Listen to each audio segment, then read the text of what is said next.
After picking up my campervan from the hire firm in Auckland, I made my way north up State Highway 1, then left towards Dargaville. My first night in the van was spent at the Kumara box, a farm for kumaras, which is a type of sweet potato apparently. I'd never heard of them. This is what they look like in giant form. The real thing is more the potato size you'd expect. Round the back of the farm, a field where campers could park for the night. There were about 6 of us in the end, a peaceful spot with distant views to the hills beyond. This is an unusual place because the farmer, Ernie, has assembled a collection of bizarre exhibits on the land. I didn't meet him, but he's clearly brilliantly eccentric. Look at this. It seems just to be a heap of rusty old junk. There's a phone box beside it for no good reason, and then more rusty stuff. But look closer, and it's the remains of an old tractor. Next to that, another one, albeit slightly more recognisable. Did I mention the farmer's eccentric? He built what he claims is the smallest church in New Zealand just so he could have that claim to fame for his land. That's it, a genuine church with stained glass windows and pews inside for the smallest of congregations.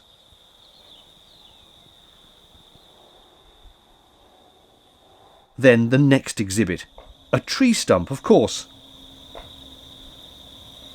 And a harvesting machine. I have no words for this. A mannequin sitting on the toilet holding up that sign. And it just goes on.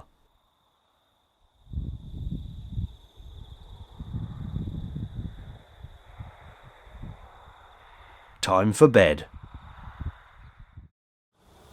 The next day dawned rainy, but not to be daunted, after a shower at the site facilities, I set off up the west coast of North Island in search of a big tree. Yes, really. I thought I'd find it here, but it turned out this was just a viewing platform for the forest. It is an almighty forest, but sadly there are lots of notices warning the trees are dying, and the New Zealand Department of Conservation is, quite rightly, very, very hot on you washing your shoes in chemical baths to prevent disease being traipsed into the trails. I drove on, and let me show you just how twisty the New Zealand roads are. Bear in mind, this is a state highway, a main road. The speed limit is something like 80 kilometres an hour. That's 50 miles an hour. Good luck doing that round these bends. Oh, and to the side, if it wasn't for the trees, there'd be a sheer drop in many places. I was impressed with how they elevate the road camber steeply into the turns, which makes swift progress easier.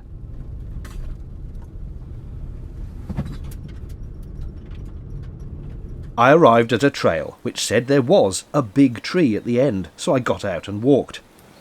Because of the forest disease, some of the trails were cordoned off, but you can see these are not trivial lumps of wood, and those are not even the big ones. It turns out the tree at the end is only the second biggest. The name means Father of the Forest, but it is the oldest, having started life 2,000 years ago.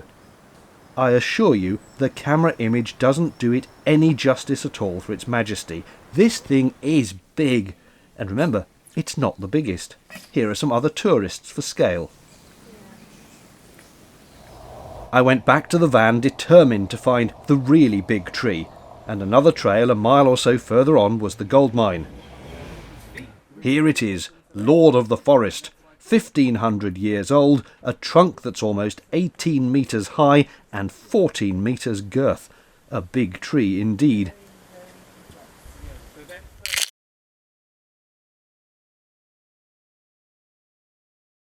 Press pause to have a little read about its history.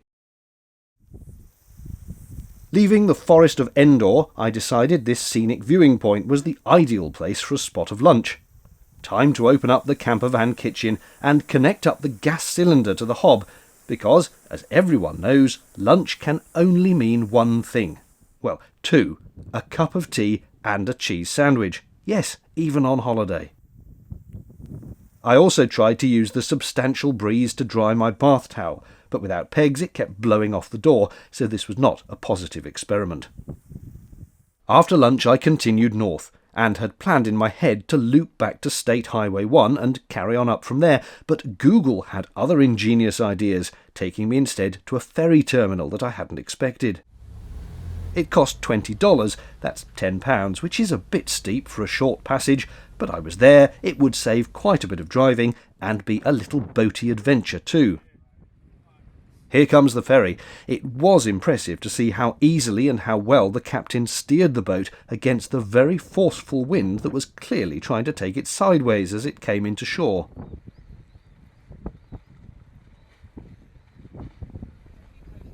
A brief wait for unloading, and then we were on, following the directions of the crew, who managed to cram us all on beautifully.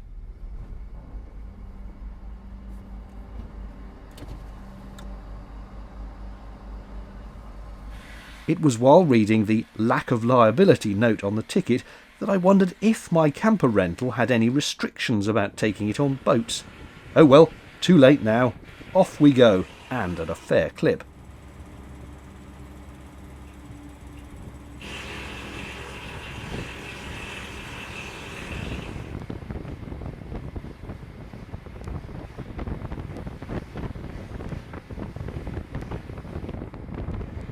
Given the day had started with rain, the transformation to beautiful sunshine was particularly welcome. Who knew boats had handbrakes? A map on board shows you where the ferry was taking us, cutting out what would have been a massive detour back on myself. In not long at all, we were on the other side, and I was on my way again.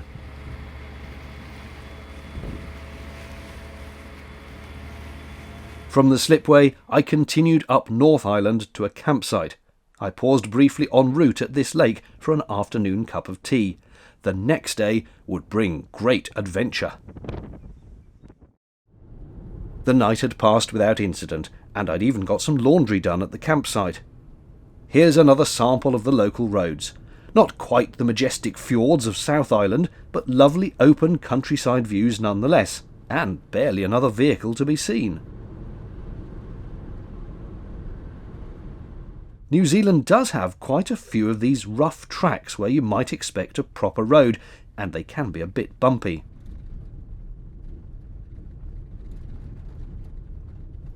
This was my goal, the famous sand dunes.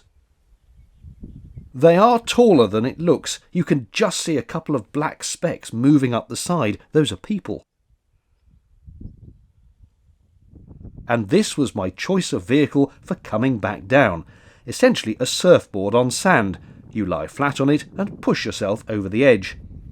As a committed adrenalinophobe, I have no idea what possessed me to try this, but the views from the top were excellent, though getting up there nearly induced a coronary from the exertion. Is this really a good idea? Let's find out.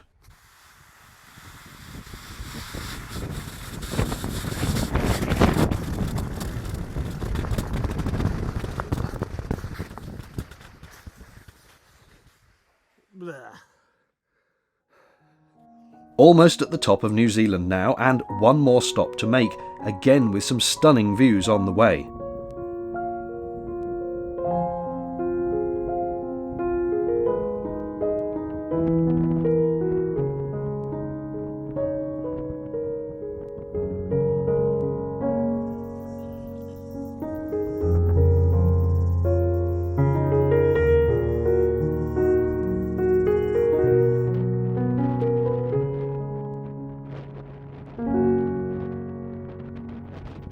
That's my goal in the distance, the lighthouse on the tip of the island.